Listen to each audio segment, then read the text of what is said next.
Pil na pil niya na yan. Ulit-ulitin niya yan eh. Ano ba yun? Ay, kadunin dyan. Pag natuto tayong gumapang, hindi pwede wala mag-isa dyan.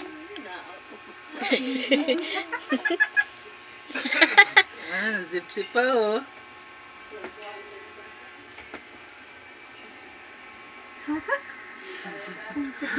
Pinilit na ito lang.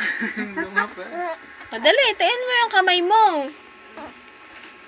Mahirap yan sa gabi no. Maggising. Baka ulit-ulitin niya.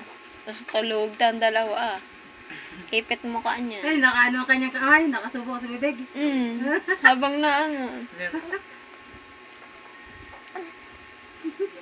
Pinilit niya kanina eh. Nag-ano lang yan kanina no. Nagsiselfone kami. Ginanon ko yung unan.